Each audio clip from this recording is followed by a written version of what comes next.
Okay, hope y'all are doing good today. We're going to be taking a look at the Canik MC9 again today. I have seen Kyle Stanley's video where he was having an issue with it not going into battery if it had a round in the chamber and any rounds in the magazine and the magazine was inserted. I've been having that problem as well, but I think the issue with mine goes further than the issue he was having. Because I can take the magazine out and it will still do that, and I think I figured out why. So these are the rounds I've been using: CCI Blazer 9mm 115 grain FMJs. It's not ideal, but it's what I've got, so I'm going to run it until I'm out. These are the 15 and 12 round magazines, both fully loaded. And these are live rounds, but we are pointing in a safe direction outside, and it's not going to be any danger to anybody.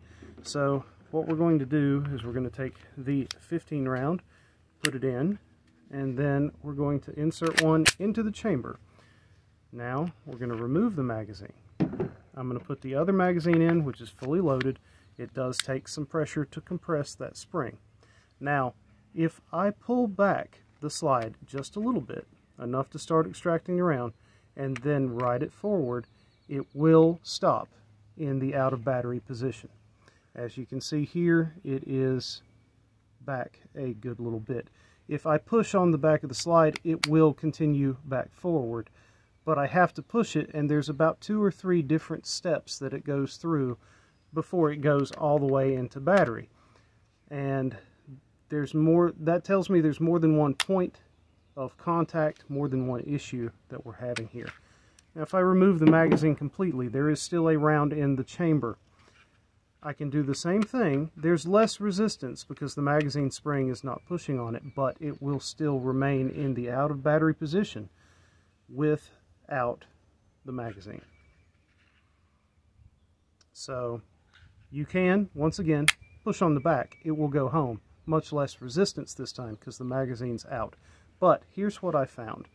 If I do that and set it in the out of battery position like that, and then very carefully push on the very back of the extractor, the pivot point's here in the middle, the extractor is engaging the case rim. If you push on the back, which would lighten the spring because it's pushing at the back side of the pivot point, it will immediately snap home. And it will do that every time without fail.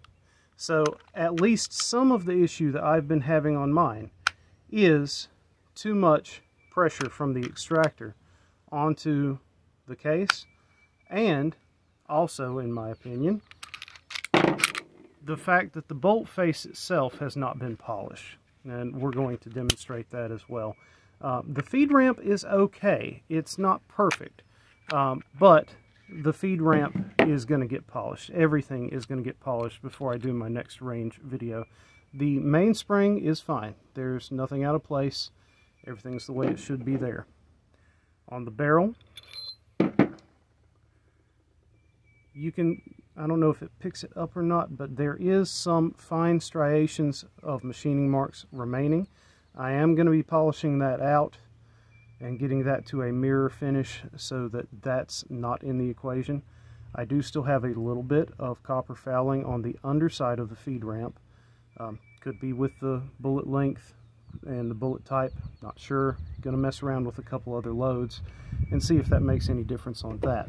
But on the actual slide, you can see where the rounds have been dragging here on the ramp coming up through the magazine, and on the bolt face here, it's not polished at all. I mean, it's just finished metal, and that's it.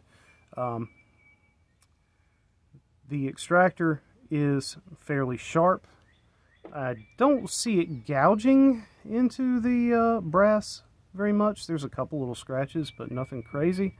So what I'm thinking is that it's just too much pressure, because if you try to manually feed a cartridge up past it, it takes a lot of effort to get it up through there. But if you push on the back of the extractor just slightly, it pops right up into place and sits where it's supposed to with no issue. And it falls free if you push on the back of the extractor. So the extractor is the resistance on this one. In combination with a little bit of too much resistance on the bolt face right here, I can feel it grinding a little bit as I'm sliding it back and forth. So there is going to be some polishing done right here. I will have to remove the loaded chamber indicator for that process because it is in the way. I will reinstall it afterward, but this is getting polished, the feed ramp is getting polished, and if that doesn't do it, then I'll be taking the extractor out and I'll be lightening that spring and see if that resolves the issue, because it does seem like there's too much resistance there. Alrighty, and I will update you as soon as I get some more intel back. Thank you for your time and have a good day.